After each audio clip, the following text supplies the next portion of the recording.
마태복음 27장 57절부터 66절 말씀으로 부활 사실을 믿음으로 이와 같은 제목으로 하나님 말씀을 전가하도록 하겠습니다. 기독교에서 가장 큰 절기라고 한다면 바로 부활절입니다.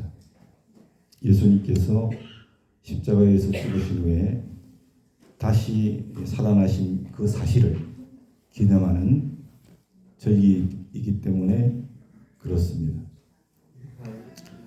그러므로 이 부활이라고 하는 것은 기독교 신앙의 핵심이자 기초라고 할 수 있습니다. 부활이 없으면 기독교 자체가 존재할 수도 없고 무너질 수밖에 없기 때문에 그렇습니다. 고린도전서 15장 14절 그리스도께서 만일 다시 살아나지 못하셨으면 우리의 전파하는 것도 헛것이요 또 너희 믿음도 헛것이며 그렇게 말씀하고 있습니다. 사랑하는 여러분, 오늘 우리는 예수님의 부활을 이야기합니다. 그런데 많은 사람들은 부활은 믿는 사람들에게 의미가 있는 것이지 사실이라고 말하기에는 어렵지 않겠는가, 그렇게 생각하는 이들이 많은 것 같습니다. 그러나 하나님의 감동으로 기록된 성경, 천지는 없어져도 1.1획도 결코 없어지지 않는 성경은 예수님의 부활을 단순한 신앙이나 상징으로 말하지 않습니다. 성경은 예수님의 부활을 일어난 사건으로 말합니다. 예수님의 부활을 사실로 증언하고 있습니다. 본문은 우리에게 분명히 말합니다. 예수님의 부활을,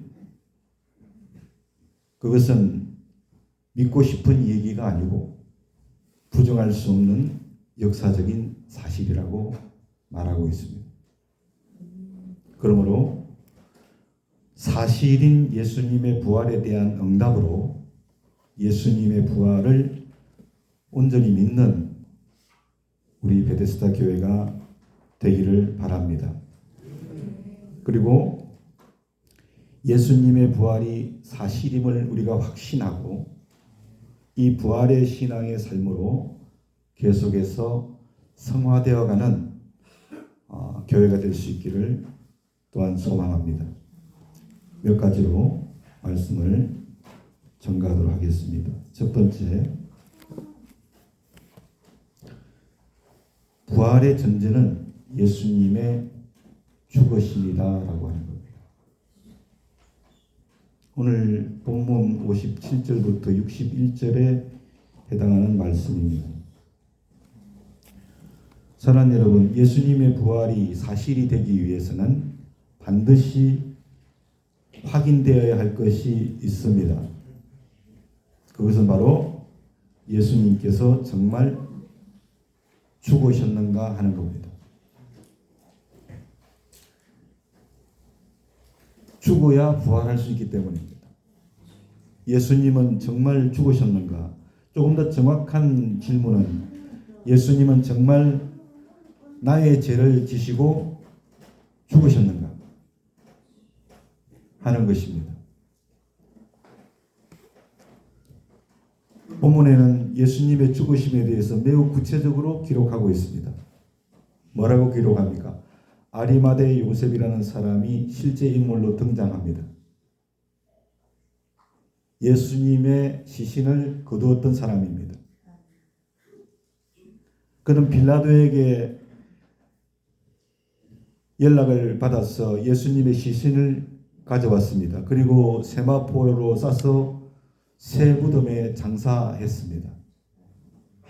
그리고 여인들이 그 장면을 끝까지 지켜봤다고 말하고 있습니다. 여러분, 죽지 않은 사람을 장사할 수가 없습니다.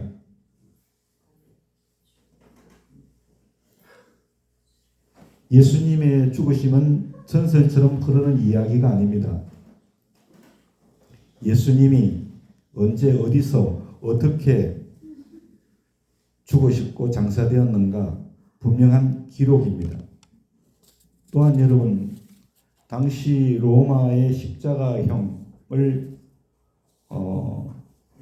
집행하는 것에 있어서 로마는 전문가였습니다. 그러므로 살아있는 사람을 실수로 십자가에서 내려주는 일은 결코 있을 수가 없습니다. 요한복음 19장 33절부터 34절에 이렇게 말합니다. 예수께 이르러는 이미 죽은 것을 보고 다리를 꺾지 아니하고 그중 한 군인이 창으로 옆구리를 찌르니 곧 피와 물이 나오더라. 십자가에 못 박힌 죄인들은 절대로 살아서 내려오지 못합니다. 십자가에서 죽었는지 안 죽었는지 사형을 집행했던 군인들이 일일이 다 확인을 했습니다. 예수님도 예외는 아니었죠. 그런데 이미 죽었으므로 다리를 꺾었는데 예수님 다리를 꺾지 않았다고 말하고 있습니다. 대신에 확인 차원에서 예수님의 옆구리를 찌르니 곧 피와 물이 나왔다고 말씀하고 있습니다. 그러므로 예수님의 죽음이라고 하는 것은 그 누구의 착각도 아니고 오해도 아니고 완전히 사실로 확인된 것이었음을 우리가 반드시 알아야 됩니다. 말씀 증거해 드린 대로 예수님이 왜 죽으셨습니까? 나의 죄 때문에 죽으신 겁니다. 내 죄 때문에 예수님이 죽으신 것은 확실한 것인 줄로 믿습니다. 두 번째로, 무덤은 완벽하게 인봉되었다, 봉인되었다라고 하는 겁니다. 오늘 본문 62절부터 66절의 말씀입니다. 대제사장들과 바리새인들은 예수님께서 살아계셨을 때 하신 말씀을 기억했습니다. 어떤 말씀이었습니까? 내가 사흘 만에 다시 살아나리라. 그걸 기억을 했습니다. 그래서 빌라도에게 요청을 합니다. 그 무덤을 굳게 지키게 하소서. 그 결과가 어떻게 되었습니까? 큰 돌로 입구를 막았다고 했습니다. 본문 60절에 나오는데 아리마대 요셉이 큰 돌로 그 입구를 막았다. 그렇게 말하고 있습니다. 그리고 그것은 곧 로마의 공식적인 봉인이 되었습니다. 왜? 병사들로 하여금 지키게 했지 않습니까? 여러분, 누가 죽으면 군인들로 하여금 지키게 합니까? 그렇지 않습니다. 예수님께서 공생의 사역 가운데 내가 사흘 만에 다시 살아나리라 말씀하심으로 예수님을 반대했던 바리새인과 대제사장들이 무덤을 굳게 지키게 요청한 줄로 압니다. 병사들이 지켰습니다. 예수님의 무덤은 단순한 무덤이 아니라 여러분 아셔야 됩니다. 당시 최고의 권력인 로마가 보증한 완벽한 그런 상태였다라고 하는 겁니다. 누군가가 시체를 훔쳐갈 수 있는 상황이 절대 아니었다라고 하는 겁니다. 세 번째로, 그럼에도 불구하고 그 무덤이 비어 있었다라고 하는 것이지요. 오늘 본문으로 드리진 않았지만 28장 그 뒤에 1절부터 7절 말씀에 나와 있습니다. 안식일이 지나고 여인들이 무덤을 찾아갔습니다. 근데 그때 천사가 나타나서 돌을 굴려냈다고 합니다. 그리고 선언합니다. 그가 여기 계시지 않고 살아나셨느니라. 그렇게 선언하는 것을 우리가 보게 됩니다. 28장 6절에 그렇게 나와 있습니다. 여기서 우리가 주목해야 할 것은 단순한 메시지가 아니라 상황이라고 하는 것입니다. 상황. 무덤이 부어 있었다는 것입니다. 비어 있었다라고 하는 것입니다. 그 사실을 누구도 부정할 수가 없었습니다. 왜? 제자들도 비어 있는 무덤을 보았고 여인들도 봤고 예수님을 대적했던 또 그 무덤을 지켰던 이들도 그것을 인정했기 때문에 그렇습니다. 만약에 예수님의 그 시체가 그대로 있었다면 기독교는 시작조차도 못했을 겁니다.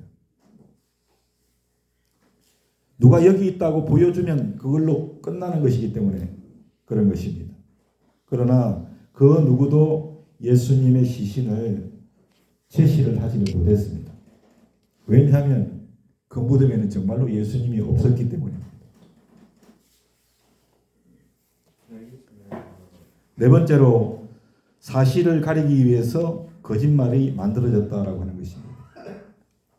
28장 11절로 15절 말씀인데 아주 결정적인 장면을 보여줍니다. 병사들이 가서 그 사실을 보고를 했습니다. 종교 지도자들에게 보고를 했습니다. 그러자 이 종교 지도자들이 돈을 주면서 말을 합니다. 뭐라고 했습니까? 제자들이 와서 도둑질을 해갔다고 하라. 그렇게 돈을 주면서 말했습니다. 여기서 중요한 질문이 있습니다. 왜 거짓말을 만들어야 했는가 하는 겁니다. 답은 딱 하나밖에 없습니다. 부활하신 사실을 부정할 수 없었기 때문에 거짓말을 만들어낼 수밖에 없었다라고 하는 것입니다. 그런데 여러분, 그 거짓말의 내용이 정말 놀랍습니다. 28장 11절 15절을 보면 그 거짓말의 내용이 나오는데 어떤 내용이 나옵니까? 병사 너희들이 잠들었다고 해라. 그랬습니다. 잠들었다고. 여러분, 지금도 군인들이 할 임무를 하지 아니하고 그때 그 시간에 자거나 그래서 적이 쳐들어오면 어떻게 됩니까? 군법 회의에 회부되어서 처벌을 받습니다. 당시 로마 상황이었다면 이 군법에서 사형에 해당된다고 합니다. 너희들이 잠든 사이에 예수님의 제자들이 훔쳐갔다고 해라 그랬습니다. 여러분, 잠이 들었는데 예수님이 제자들이 훔쳐갔는지 누가 훔쳐갔는지 어떻게 할 수 있습니까? 이 거짓말도 앞뒤가 잘 맞지 않습니다. 말이 되지 않습니다. 그럼에도 불구하고 그 이야기가 퍼져나갔다 그렇게 말하고 있습니다. 왜 그러겠습니까? 진실이 너무 분명했기 때문에 거짓으로 그 진실을 가리려고 했다라고 하는 것입니다.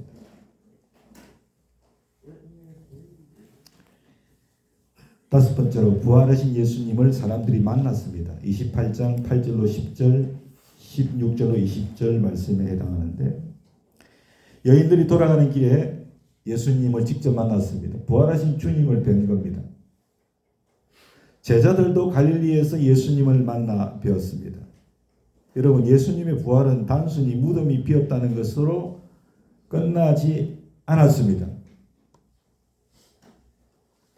무덤만 비었지 실제로 예수님께서 부활하신 것을 보지 못했다면 그것 어떻게 또 여러분 사실로 확인할 수 있겠습니까? 그러나 예수님 부활하셔서 여인들과 제자들에게 보이셨습니다. 살아나신 예수님을 실제로 만난 사람들이 있었다라고 한 겁니다. 그리고 그 사람들의 삶이 완전히 바뀌어버렸습니다. 도망갔던 제자들이 죽음을 두려워하지 않는 예수의 증인이 된 겁니다. 숨어있던 사람들이 세상 앞에서 복음을 전했다라고 하는 것입니다. 예수님의 부활 너무나도 확실한 사실이었는 줄로 믿습니다. 사랑하는 여러분, 누가 거짓 앞에서 목숨을 내놓겠습니까? 그렇지 않습니까? 아무도 없을 겁니다. 그러나 제자들은 부활을 목격했고 그 사실을 믿었기 때문에 생명을 걸었는 줄로 믿습니다. 그래서 오늘 저와 여러분이 이 자리에 있는 거 아닙니까? 사랑하는 여러분, 예수님의 부활은 믿어도 되고 안 믿어도 되는 이야기가 아닙니다. 왜? 이미 일어난 사건이요 사실이기 때문에 그렇습니다. 여러분, 사실은 어떻게 보면 믿는 것이 아닙니다. 그렇지 않습니까? 어떻게 사실은 그냥 사실 그대로 있는 그대로 여러분 믿을 수밖에 없는 것이기 때문에 그런 겁니다. 예수님은 그의 죽음은 확실한 죽음이었습니다. 죽음이 확인되었고 무덤이 봉인되었고 무덤이 비었고 거짓말이 만들어졌고 수많은 사람들이 예수님의 부활을 목격을 했습니다. 이 모든 증거는 하나를 향하지 않습니까? 어디를 향합니까? 예수님은 정말로 살아나셨다. 그 하나로 향하고 있는 것입니다. 그런데 여러분, 요한복음 20장 24절부터 29절 말씀에 나오는 내용인데 제자 중에 도마라고 하는 제자가 있었습니다. 예수님께서 부활하신 후에 제자들에게 나타나셨는데 그때 그 자리에 도마가 없었습니다. 다른 제자들이 도마에게 말했죠. 우리가 주를 봤다고. 부활하신 주님을 봤다고. 그러나 도마는 뭐라고 말했습니까? 내가 예수님의 손에 못자국을 보고 내 손을 그 옆구리에 넣어보지 않고는 믿지 않겠다. 그렇게 얘기를 했습니다. 무슨 의미입니까? 도마는 확인되지 않으면 믿지 않겠다. 그런 태도를 가지고 있었습니다. 어떻게 보면 얼마나 현명합니까? 그런 도마 같은 사람은 지금 이 시대에 살면 사기 안 당할 사람입니다. 절대로. 그런 사람처럼 보입니다. 근데 성경을 보면 8일 후에 예수님께서 다시 나타나셔서 도마에게 직접 말씀하셨습니다. 뭐라고 했습니까? 내 손을 내 옆구리에 내밀어서 내 옆구리에 넣어보라. 믿음 없는 자가 되지 말고 그래서 믿는 자가 되라. 그렇게 말씀하셨습니다. 그 예수님을 뵙고 그 말씀 앞에서 도마가 어떻게 고백합니까? 나의 주님이시요 나의 하나님이시니이다. 그렇게 고백을 했습니다. 그 고백을 듣고 예수님께서 어떤 말씀을 하셨는지 여러분 기억하시죠? 뭐라고 했습니까? 도마에게 말했습니다. 예수님이 너는 나를 본고로 믿느냐? 보지 못하고 믿는 자들이 복되도다. 할렐루야. 그러므로 저와 여러분이 복된 줄로 믿습니다. 도마는 직접 보고 믿었는데 제자들도 직접 보고 믿었는데 보지 않고 믿는 자가 더 복이 있다. 주님이 말씀하셨습니다. 주님의 그 말씀은 우리에게 믿음의 기준을 바꾸는 말씀입니다. 도마의 믿음은 보고 나서 믿는 믿음이고 그거는 믿음이 아닙니다. 예수님이 원하시는 믿음은 어떤 믿음입니까? 보지 않고 믿는 믿음입니다. 주님은 그 믿음을 원하시는 거죠. 참된 믿음은 증거를 다 확인한 후에 확신하는 것이 아니라 말씀을 신뢰하는 것인 줄로 믿습니다. 그것이 참 믿음인 것입니다. 이 말씀을 오늘 사는 우리를 보면 이 말씀은 분명히 우리에게 주시는 말씀인 줄로 믿습니다. 보지 않고 믿는 자가 더 복되도다. 우리에게 주시는 말씀 아닙니까? 우리는 예수님의 부활을 직접 보지를 못했습니다. 그러나 말씀과 증거를 통해서 우리는 확실히 믿는 줄로 압니다. 그래서 예수님은 우리 같은 믿음을 더 복되다고 하시는 것입니다. 믿음은 단순히 감정이나 느낌이 아닙니다. 보이지 않는 하나님을 신뢰하는 것, 그것이 바로 믿음인 것입니다. 히브리서 11장 1절에 믿음은 보이지 않는 것들의 정근이라 그렇게 분명히 말씀하고 있습니다. 예수님의 말씀, 그 말씀의 결국은 이것입니다. 나의 부활을 확인해야만 믿겠느냐, 아니면 나의 말을 믿고 나를 신뢰하겠느냐. 믿음은 정명보다도 관계를 선택하는 것인 줄로 믿습니다. 내가 하나님의 말씀을 신뢰합니다.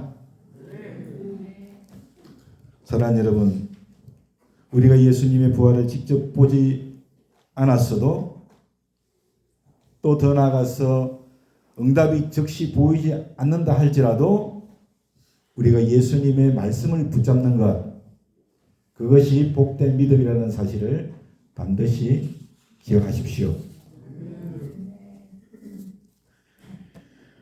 사랑하는 여러분, 이처럼 예수님의 부활은 사실이고 우리가 이 사실을 믿는다면 우리의 인생은 반드시 달라져야 됩니다. 예수님이 살아계시다면 그분은 지금도 살아계시고 이 시간에 우리와 함께 하시는 줄로 믿습니다. 그렇다면 우리는 질문을 던져봐야 됩니다. 나는 이 살아계신 하나님을 어떻게 대하고 있는가? 여전히 여러분 종교로만 대하고 있다면 잘못된 것이라는 것을 알아야 됩니다. 여러분, 그 예수님을 살아계신 주님으로 믿습니까? 나의 하나님으로 믿으십니까? 이것이 단순한 지식이 아니라 우리 온전한 믿음이 되어질 때 우리의 삶은 변화될 줄로 믿습니다. 어떻게 변화되겠습니까? 어떻게 변화되어야 하겠습니까? 오늘 28장 18절 19절 예수께서 나와 말씀하여 이르시되 하늘과 땅의 모든 권세를 내게 주셨으니 그러므로 너희는 가서 모든 민족을 제자 삼아 아버지와 아들과 성령의 이름으로 세례를 베풀고 20절 내가 너희에게 분부한 모든 것을 가르쳐 지키게 하라. 아멘. 온전히 우리의 삶이 변화되어야 할 줄로 믿습니다. 어떤 삶입니까? 예수님의 증인이 되는 것입니다. 예수의 부활의 증인이 되는 것입니다. 할렐루야. 예수님이 가르치신 것을 온 세상에 전하는 사람들이 되어야 할 줄로 믿습니다. 주님이 오늘 우리에게 말씀하십니다. 내가 세상 끝날까지 너희와 항상 함께 있으리라. 오늘 그 주님께서 우리 오늘 함께 하십니다. 오늘 우리가 정말로 예수님의 부활을 믿는다면, 나의 주님으로 나의 하나님으로 믿는다면 세상 끝날까지 예수의 정인이 됩시다. 여러분 가족 중에서도 예수님 믿지 않는 분들이 계시죠? 여러분 주위에 예수님 믿지 않는 분들이 계시죠? 여러분이 정말 예수님이 부활하신 것을 확실히 믿는다면 우리는 제자들처럼 가만히 있지 못할 거라고 생각합니다. 이 복음을 전할 수 있어야 합니다. 그 능력을 믿는 자에게 주님이 주셨어요. 할렐루야. 나는 할 수 없지만 주님은 하실 수 있습니다.